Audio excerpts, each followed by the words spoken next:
Start recording.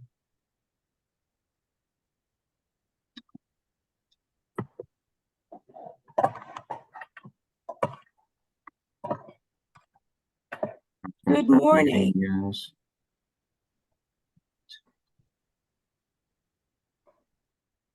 Good morning. I am Yvette DePisa, Director of the MassDEP Drinking Water Program. Thank you for attending today's Mass Department of Public Health, Office of Oral Health, and MassDEP Drinking Water Program training on community fluoridation for Massachusetts public water systems. This training is being recorded. Please place all questions in the chat box. All questions, including any questions that are not answered today, will be shared within 10 business days on our webpage. If you are seeking training contact hours for this training, please remember all operators and interested parties looking for training contact hours may earn 1 training contact hour for this training by doing the following. You must attend at least 90% of this 1-hour training, which will end at 11 a.m. You must answer all knowledge checks launched throughout this training. For this particular training, there will be 2 knowledge checks. You must complete the evaluation that will be launched at the end of the training after you have logged off the training. This evaluation is a 6-question survey which asks for identifying information such as your name and public water system information, as well as your feedback on the training. You must keep your camera on for the duration of this training. If you have any technical problems during this training that prohibit you from earning training contact hours, such as being unable to complete the end of training evaluation, please contact the Drinking Water Program at our email address, program.director-dwp@mass.gov.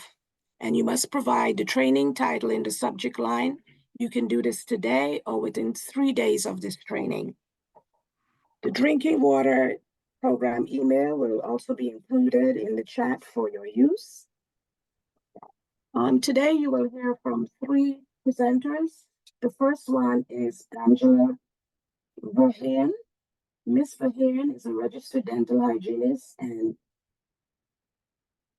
who's been working with the DPH Office of Oral Health Administration for at least 4 years. Angela is the program lead for the Massachusetts Department of Public Health Office of Oral Health. She's been doing this since 2022. Angela manages the Massachusetts Community Water Fluoridation data and reports to the CDC.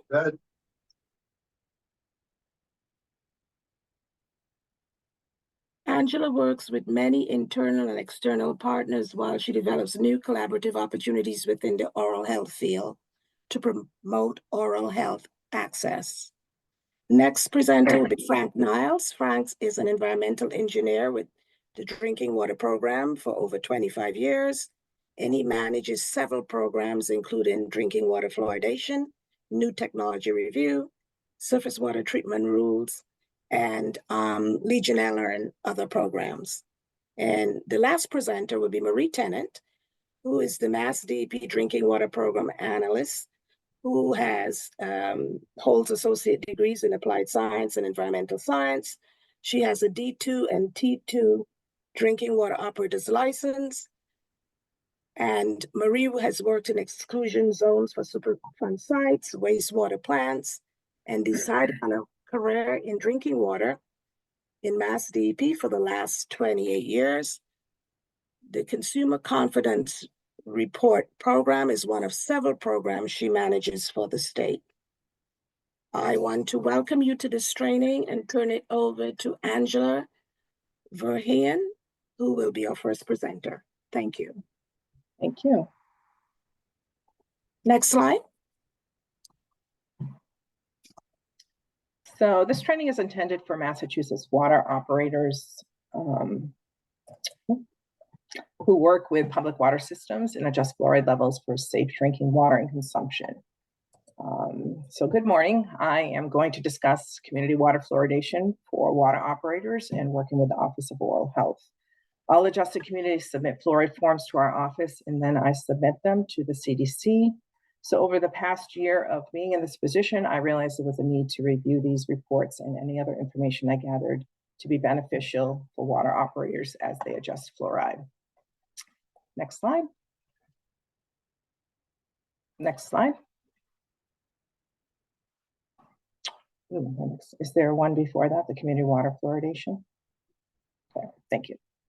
The Massachusetts Department of Public Health strongly supports community water fluoridation as a safe, cost-effective, and proven practice promoting good oral health. Today, over 4 million people in Massachusetts receive the benefits of community water fluoridation. The Office of Oral Health also recognizes water operators' hard work and dedication to providing communities with oral health benefits of optimally fluoridated water. Next slide. No, back one. It's the overview. Somehow they got a little bit, there it is, thank you. Here's the overview of presentation today. This information is focused on fluoride forms submitted to the Office of Oral Health, the reporting process, issues and protocols, and then the new quality award criteria. And next slide, which is benefits of fluoride. So it is important to review some of the evidence-based benefits of fluoride and recognize fluoride has been added to the water for over 75 years. So evidence shows that water fluoridation prevents tooth decay by providing frequent and consistent contact with low fluoride levels. Fluoridated communities reduce tooth decay by 25% in children and adults compared to communities that do not have fluoridated water sources. And additionally, evidence shows that school children living in communities where water is fluoridated at the optimal level of 0.7 ppm have on average 2.25 fewer decayed teeth compared to children living in non-fluoridated communities. Next slide. So what is Water Fluoridation Reporting System and how does the Office of Oral Health use the system? All the fluoride reports that come in from water operators to the office are documented on wafers. And this is an online tool that helps states manage the quality of their water fluoridation programs. Wafers information is also the basis of national reports that describe the percentage of US populations who receive fluoridated drinking water through community water fluoridation. Currently, we are ranked 38 nationally, so we have a lot of work to do. Massachusetts has 132 fluoridated communities with 79 adjusted water systems that report to their levels to the Office of Oral Health. Monthly fluoride reports are sent to the office and results are put onto the wafer system, and the system is managed by the Center for Disease Control and Prevention. Next slide, please. So if you're a water operator and you adjust your fluoride, you are familiar with all 3 fluoride forms that are required to submit to the Office of Oral Health, and I will be discussing each fluoride reporting form. So reporting form A, this is the form to be used by PWS to document finished fluoride concentrations from treatment plants. All pumping fluoridated sources must be tested daily for fluoride at the distribution system's entry point or after the fluoride application point. Next slide. So this is the example of the fluoride form A. This is a fillable form and it makes it easier for operators to report fluoride. All these fluoride forms can be found on the Office of Oral Health website under fluoride. So when you look at this, the 2 things that I'm really concerned with is the results of the fluoride and then the comment area. And I will discuss that a little bit more. So I have 2 examples from actual forms that were submitted. And as you can see on the total, oops, sorry, if you could go to the next slide. The total average in the red circle in the first one is there's no total. And so this is really important information that I need to submit to the CDC. So without that information, I can't report for this community. And also you'll notice on the second example, on the 22nd and 23rd, there was no fluoride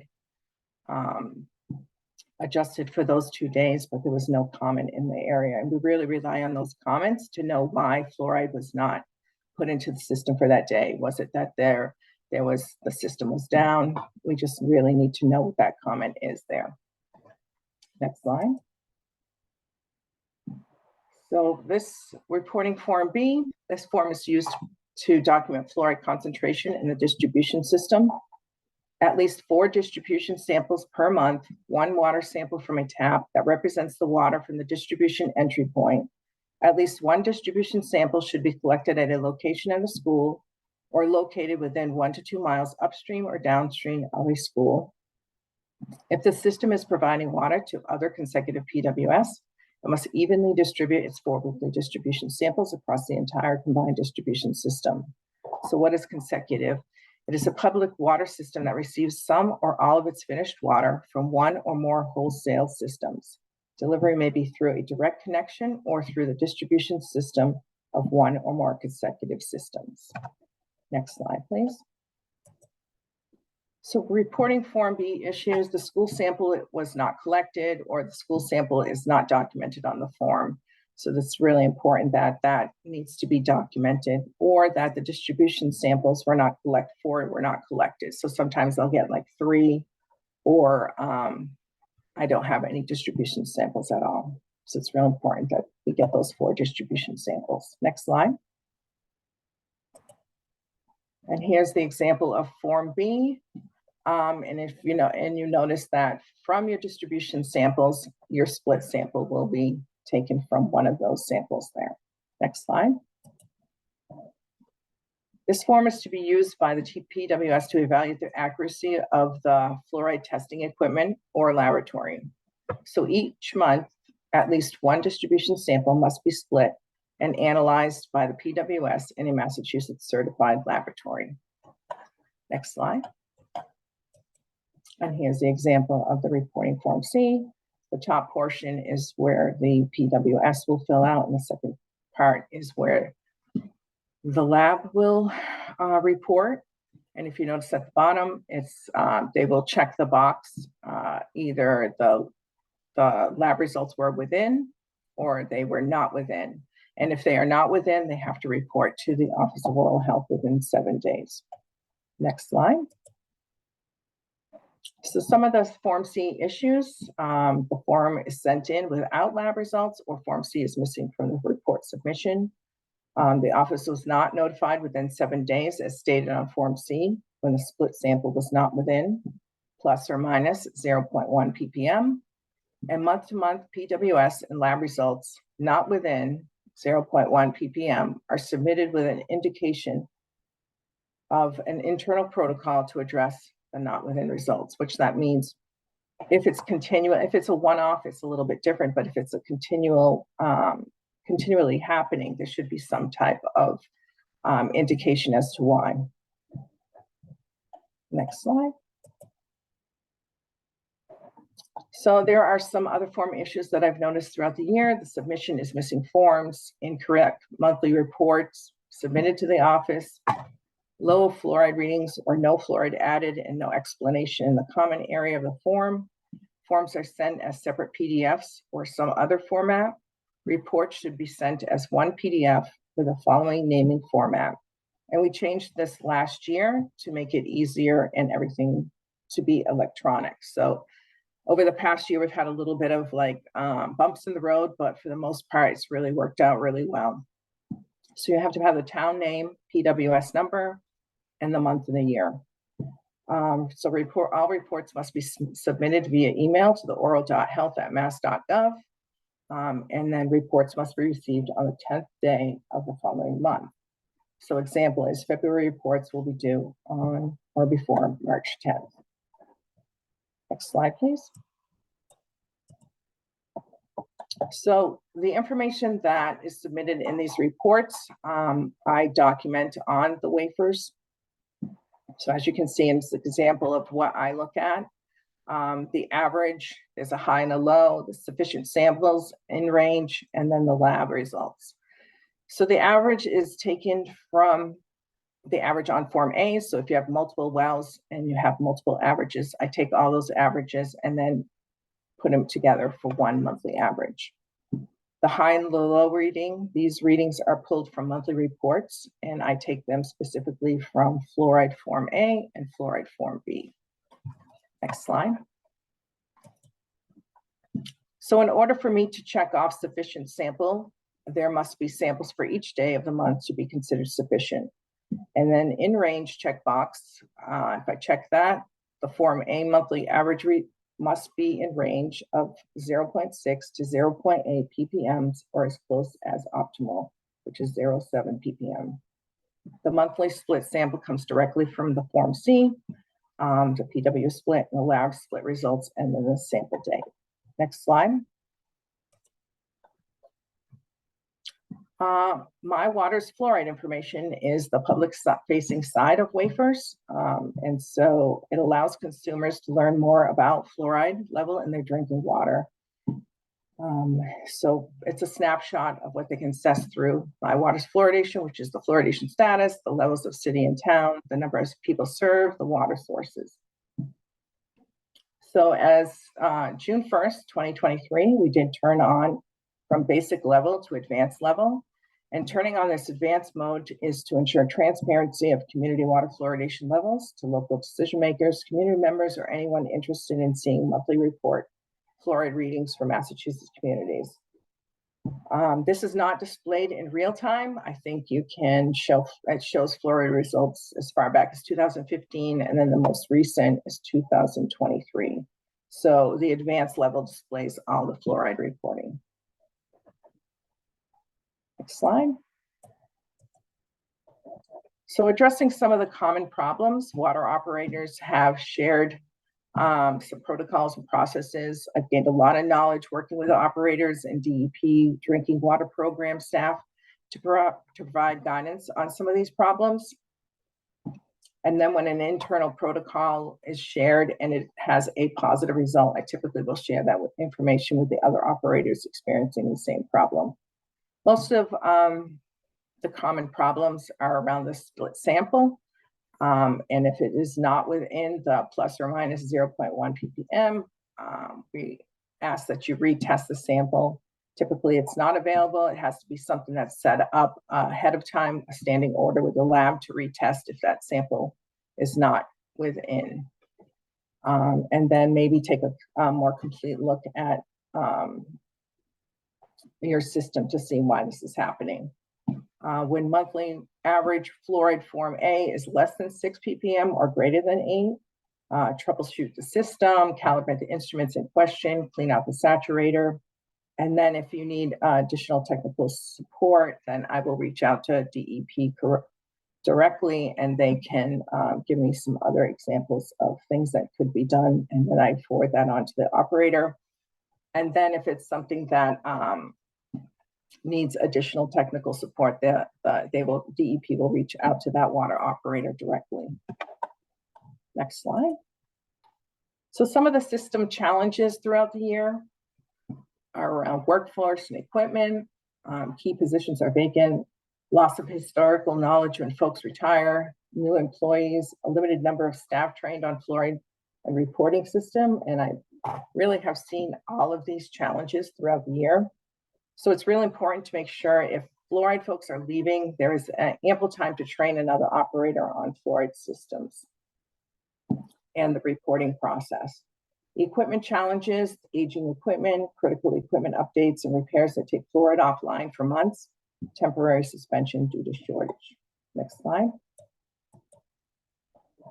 So the new CWF Quality Awards criteria for 2024 has 3 areas that we are going to look at in order for you to qualify for the award.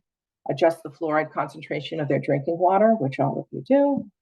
Achieve a monthly average fluoride level that is within the optimal range for a minimum of 9 reporting months within a calendar year, where the optimal range is defined in Massachusetts as 0.6 to 0.8 ppms, with the goal of falling as close to optimal fluoridation level of 0.7 ppms as possible, and document their fluoride levels in the CDC's Water Fluoridation Reporting System. So the Office of Oral Health requires timely reporting so that I can report on a timely basis. So this year, we're really going to focus on trying to get all water operators into that, at least into the optimal range, but hopefully at the optimal level of 0.7 ppms. There's a few water operators throughout Massachusetts that are not within that range. So this year, that is our focus. For the others that are within that range and staying at the optimal ppm, congratulations, you're doing a great job. That's all. If there's any questions, you can always reach me at oral.health@massdep.gov. Thank you. Next slide.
Are we ready for our next presenter?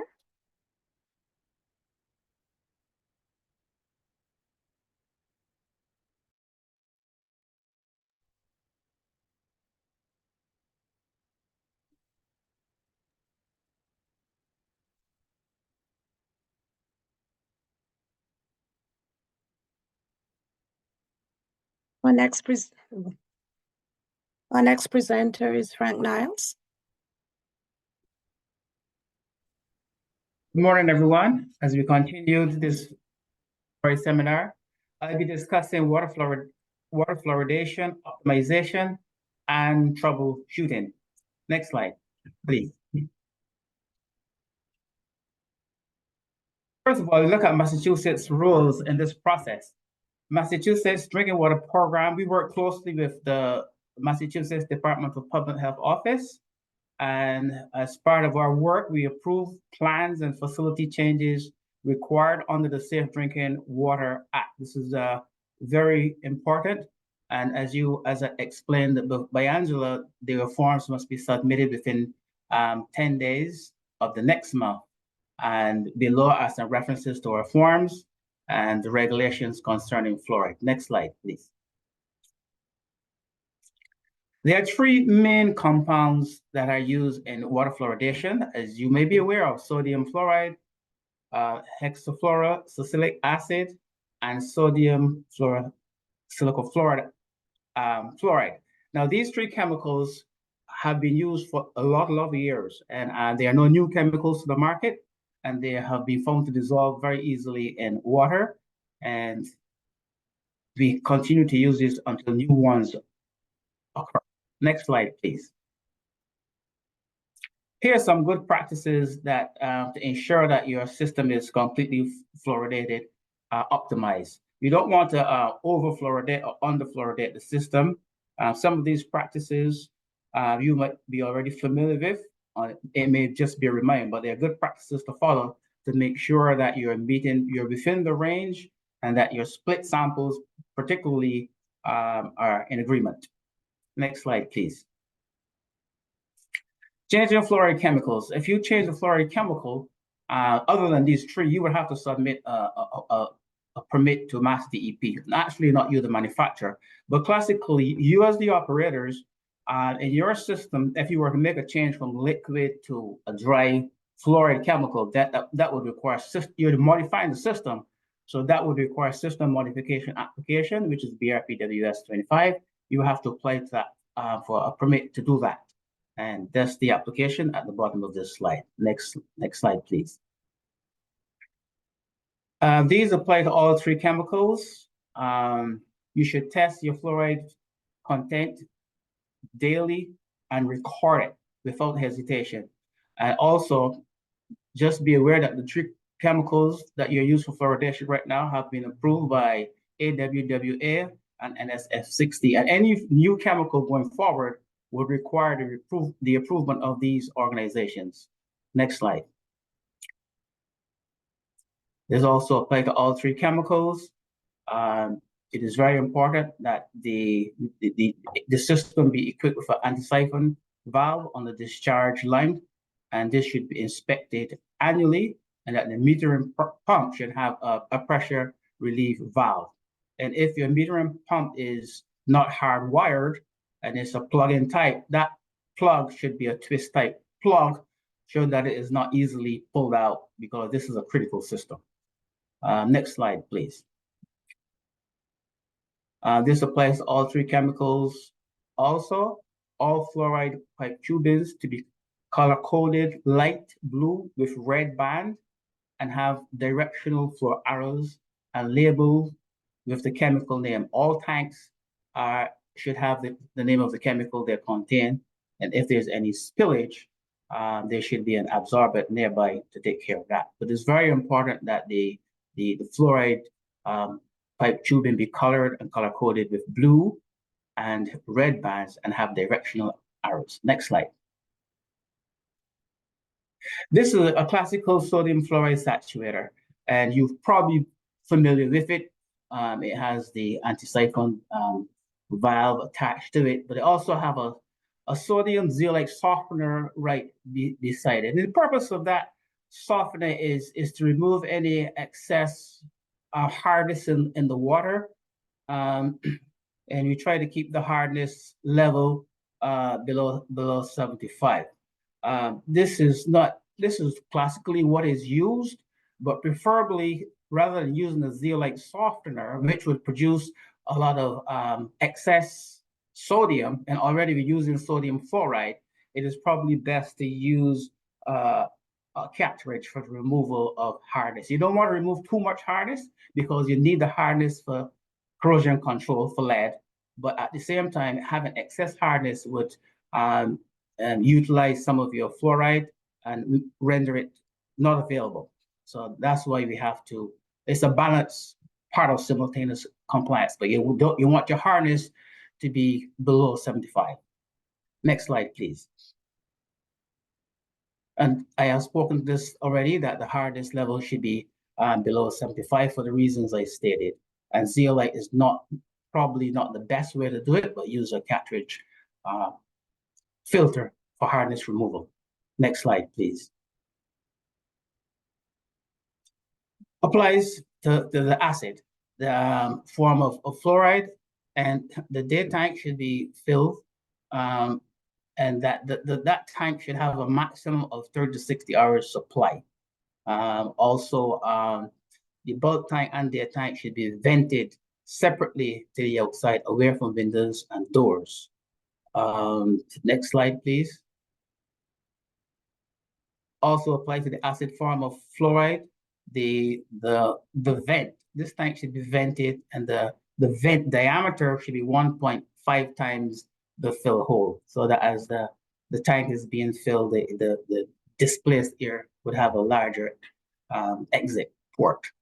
As with all acids, you have to exercise safety, wear gloves, neoprene gloves, aprons, and face shields to protect it, and your eyes also, but safety is a prime concern. Next slide, please.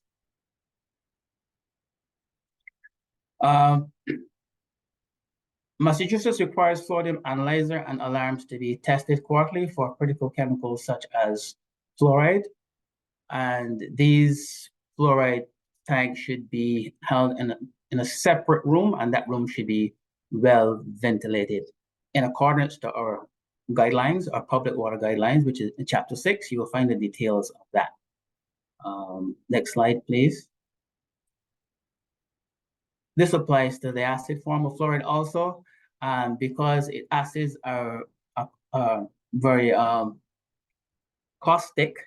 You might accidentally get some on your skin, so it's good to have a 2.5 calcium glycinate gel on hand. After you wash the area, you can apply it to the area, but after that, obviously, you should seek some medical attention for the area of injury. Next slide, please. This also applies to the salt, the sodium silica fluoride. It should be noted that the rhodometer, usually the output usually is 1 pound per hour, and that requires 1 gallon per minute of makeup water. Also, a mechanical vibrator on hoppers also helps. Even though this is one of the approved chemicals, sometimes you might find in cold months, as in the winter, sodium fluoride might be the preferred chemical because it dissolves more easily. So just be aware of that if you need to switch. Next slide, please.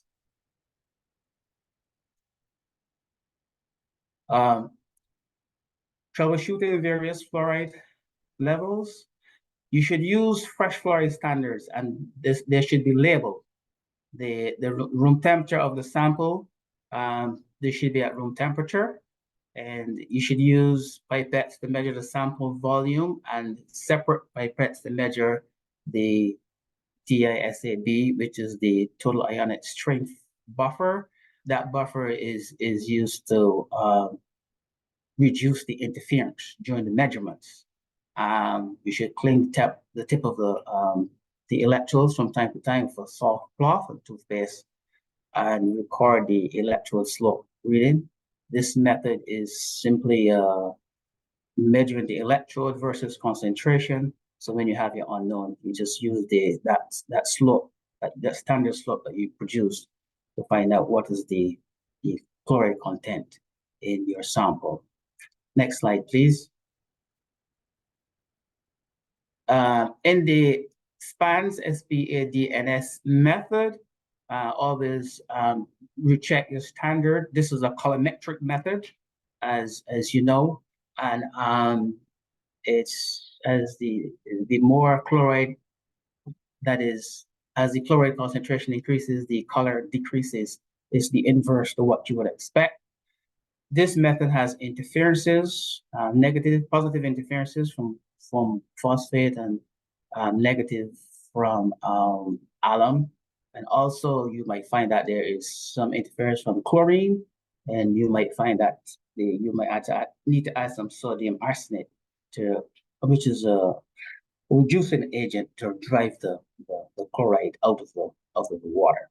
But this method, the electrode method, is a superior method to the colorimetric method. Next slide, please. Here are some more tips. Do not use old standards.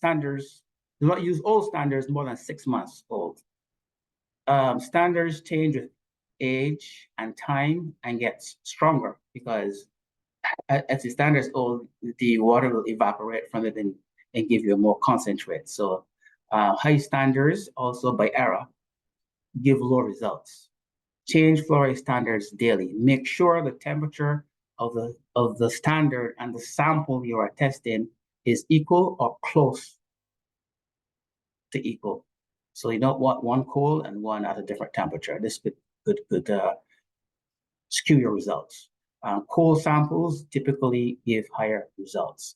So if that's the case, you should wait for 15 minutes and redo your test again, and use that result to be your final result.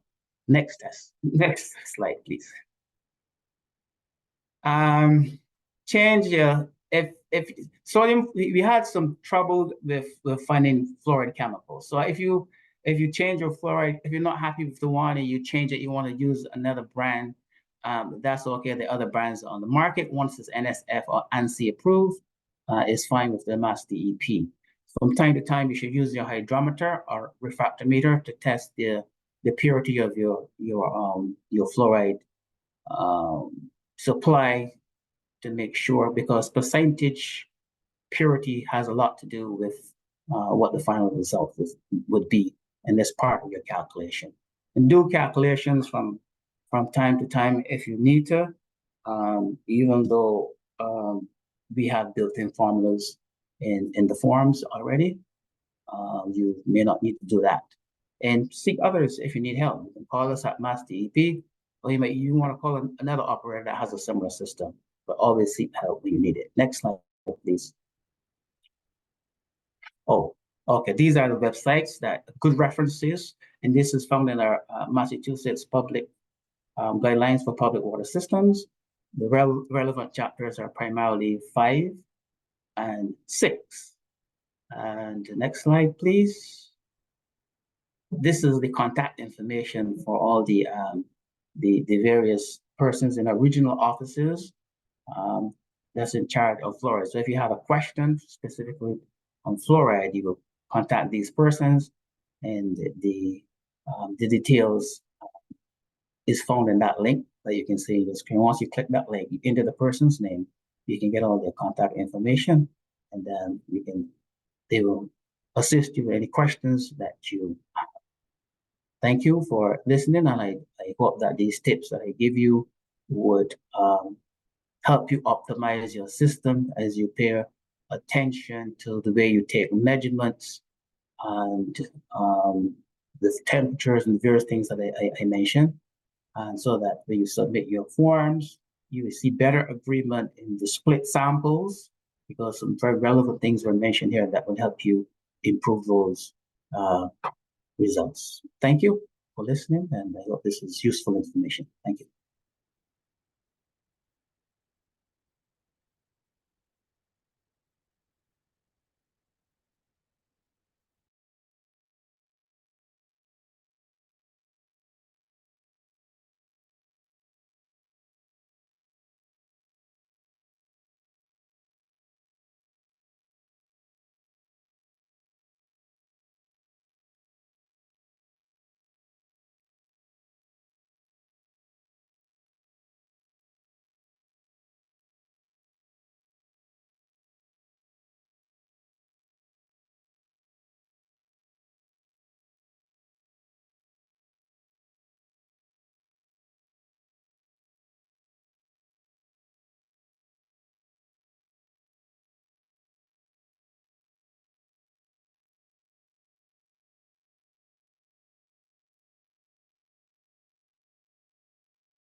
Okay, so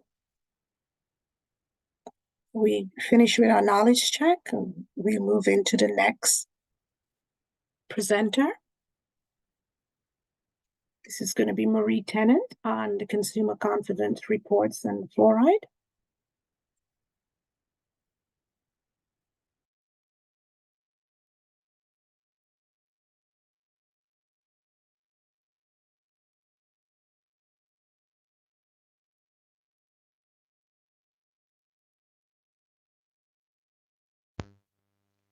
Well, hello everyone. I'm Marie Tennant, and I'm here to discuss how to report fluoride in your consumer confidence report. And I'll also give a little bit of background on how CCR came about.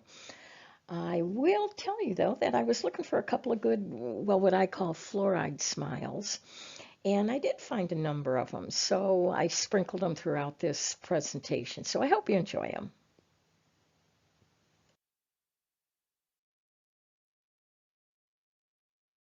It doesn't really look like this woman believes me, but honest, this is the Cuyahoga River in Cleveland in 1969, and it caught on fire. The river was burning. It had that much stuff in it. And this river and many of the other polluted rivers flow right into Lake Erie, and Lake Erie is a drinking water source for all of Greater Cleveland. People were drinking this stuff. This kid doesn't seem too impressed, but after that river burning incident and some other incidences, people started saying, hey, we got to do something about our water. So in the 70s, a lot happened. The Clean Water Act happened, the Environmental Protection Agency came about, the Federal Safe Drinking Water Act, MassDEP started, and it was in the 1996 Safe Drinking Water Amendments that the CCR was made, and the first CCR was put out in 1998. Now, there are other amendments of the Drinking Water Act. It's called the America's Water Infrastructure Act of 2018. I'll talk about that in a minute. CCR is a federal regulation, and since MassDEP has primacy, we take the federal regs and turn them into state regs.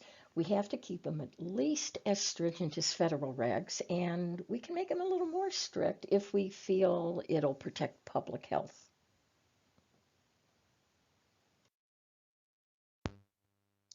Ooh, you want a headache? Just kidding. Read the regs. It's good reading. The state regs listed at that first URL, and the federal regs are the last URL. So that's legalese. I hope you understand it. But Appendix M is the guide to preparing your CCR. That's the middle link. Give that a go. That's a little easier reading. The CCR is, to me, kind of like a grocery store. In the store, every package, blister pack, can, bottle, every package has an ingredient label on it, so consumers can read that and know what they are eating.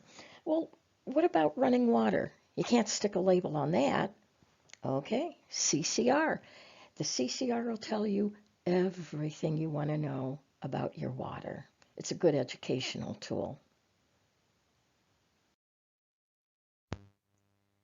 There are 8 basic content requirements of the CCR, and on the left-hand side of the screen, you can read them.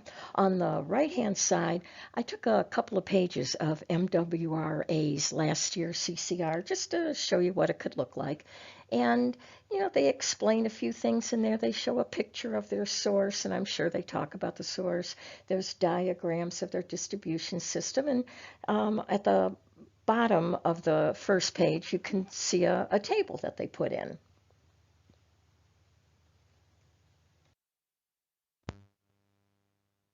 Tables in the CCR. That's the most read part of the CCR. Oh, and by the way, I just love this kid's smile. That is a well cared for smile. So the tables. The first, you report the regulateds, IOCs, SOCs, VOCs. Basically, if you have a defect, you put it in. And fluoride is a regulated IOC, and its federal MCL is 4.0 MGLs. Second table would be the unregulated contaminants. And a third table would be for secondary contaminants. Now, secondaries don't have to be reported unless you are mandated to test for it. Then you have to report it. And fluoride is a secondary IOC. The state SMCL is 2.0. Okay, now some fun facts about fluoride. And While I'm boring you reading the fun facts, have a look at these kids' smile. Man, they have such brilliant teeth. I wonder if fluoride had anything to do with that. But sampling frequency for groundwater systems is once every 3 years, surface water systems once annually. Samples are taken after treatment. Sampling of secondaries is at the discretion of MassDEP. If systems exceed the SMCL of 2.0 MGLs, but not the 4.0 MCL, public tier notice 3 is needed. The addition of fluoride's optimum level is 0.6 to 0.8 MGLs. And if fluoride is added to the water, the systems are required to continuously monitor, control, record, and maintain historical data. And that does include alarms for detecting process failures. Oh, this little girl is just tickled pink. Well, actually purple, because she's going to learn how to report fluoride in her CCR. So you report the name. You report the MCL, MCLG, the highest or average, the range, low to high. Was there a violation? And if yes, you give health language. And dates, especially true if it's the test is from a previous year. We have this 5-year rule that if a system tests less than annually for a contaminant and they have a defect, they report it every single year for 5 years or until the test is redone.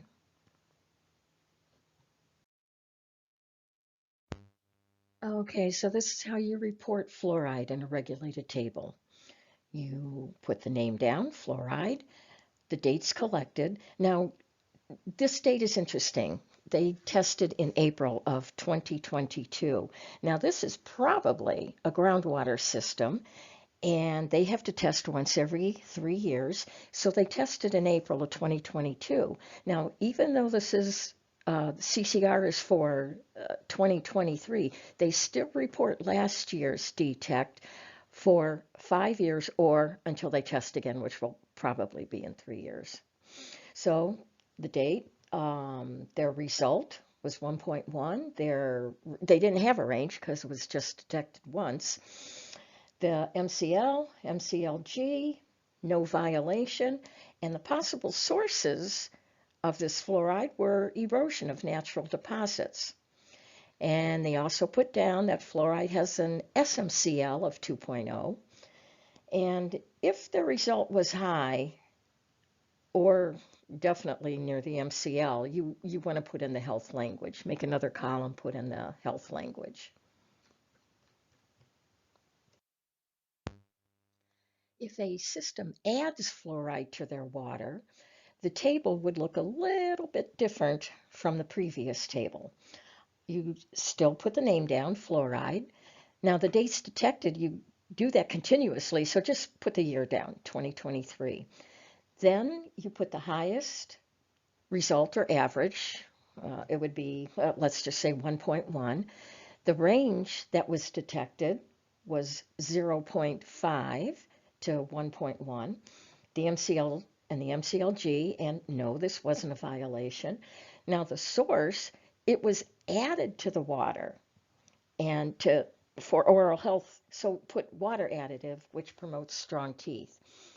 You also want to put fluoride has a SMCL of 2, and those 4 bullets, you can add additional information about fluoride if you think it's necessary to educate your consumers more about fluoride. So any of these 4 would be very acceptable educational information.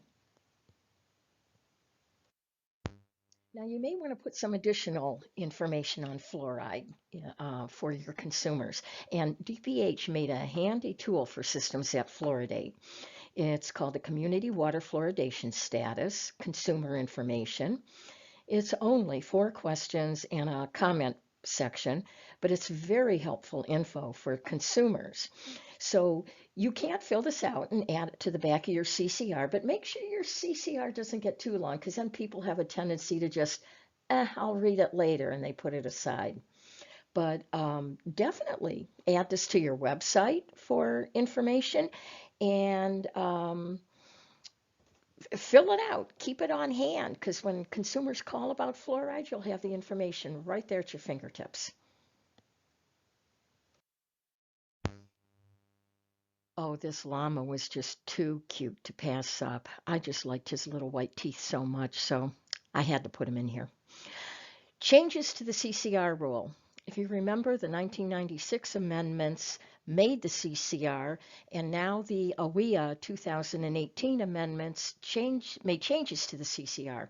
They're going to add lead and copper information, corrosion control, delivering 2 CCRs per year, just making the CCR more readable and understandable for the consumer. So these changes were finally announced just last week. So now MassDEP is on a timeline to make these Fed regulations into state regs. It's not going to happen this year. It'll probably happen the next year or two, but stay tuned. You'll be hearing information about this. If you want to read about the revisions, there's the link at the bottom.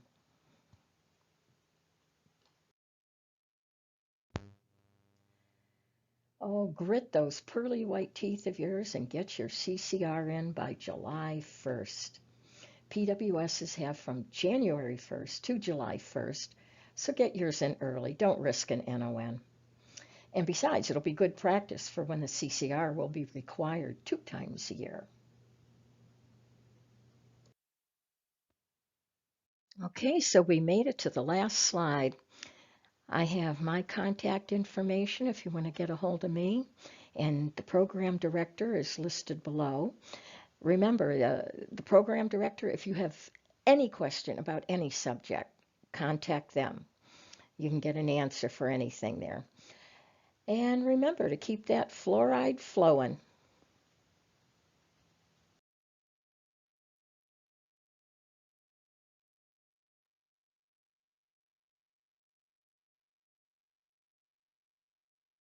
Hey, thank you, Marie. And we're at the question and answer portion of the training. I'm looking in the chat box to see what we have for questions, but we can also entertain folks raising their hands, and we will unmute you and we can hear your questions as well.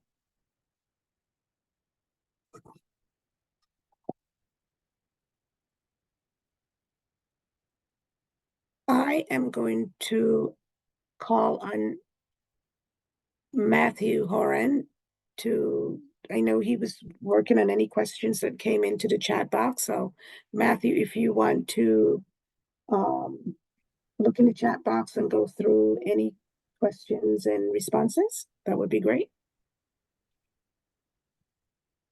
Sure. I don't see any new questions added other than I shared the link to My Water's Fluoride. And some folks were getting an error, I think. So I shared how they can self-service to look that up. I'll also add to the chat Community Water Fluoridation link from the Office of Oral Health. That will have the MDPH statement of support of community water fluoridation and resources for reliable fluoride information that the water operators can use as needed if consumers ask questions, which I'm sure they face on occasion. Okay, thank you, Matthew. Any questions? Raise your hands, put something in the chat box. I also want to remind you that if you are looking for training contact hours, that you must complete your evaluation, and that we will be getting out those certificates within 10 business days. And any questions that you might have, even if you contact us after today, we will respond to those questions and also include copies on our webpage. At the same time, we notify you that this whole presentation will be posted on our web as well. So you can still send us your questions, even if you don't have them this very minute.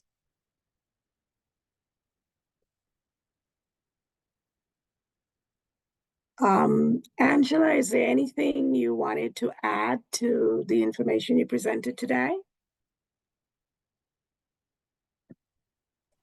No, I think that's it. And there was no questions. And if, like Yvette said, if you have any other questions, you can always contact the oral.health@mass.gov with any questions, concerns about the presentation today.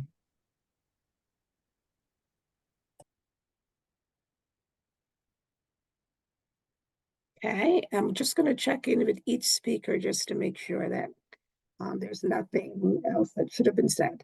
So, Frank, anything you wanted to add to your information? I don't have anything to add, particularly just to emphasize that in your laboratory techniques to make sure that there's no cross contamination during the testing process, because this would tend to throw off the results. And consequently, when you do split samples, you will find high discrepancies greater than 0.1. So I think it's very important to make sure your laboratory techniques are on point as far as carefulness of avoiding cross-contamination. And as Angela pointed out, from time to time, you need to clean out annually, I should say, the sodium fluoride saturator. You can't keep adding to it infinitely. It requires cleaning annually. That's all I would like to add to it. Okay. Thank you, Frank. And I'm just going to call on Marie if there's anything. Oh, I also see Kathy has her hand up. Yes, thank you, Yvette. There is a question in the chat. Where will the recording of this webinar be available? We will send a link out to everyone. We have a YouTube channel. So, thank you for participating in the training. You will also get the link for where it's located. So we'll send that to you. Thanks, Yvette. And going back to Marie, any last tips on CCRs? Well, I just wanted to point out that this CCR presentation. There is an echo, and I don't know why I'm hearing an echo. Yvette, yeah, you might have to mute yourself while Marie's talking. Yeah. All right, Marie, go ahead again. Okay, is it okay now to talk? No, it's still sounding like that.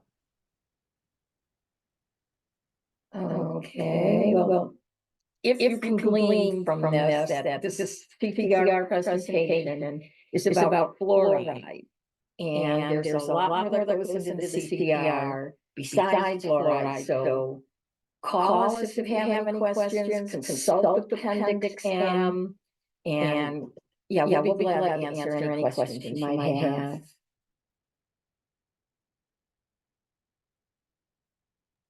Oh, Yvette, you're muted. Thank you, everyone. Sorry about the audio, everybody. The audio is about to go south. So thank you. And thank you, presenters, for today. And we will be in touch. Thank you.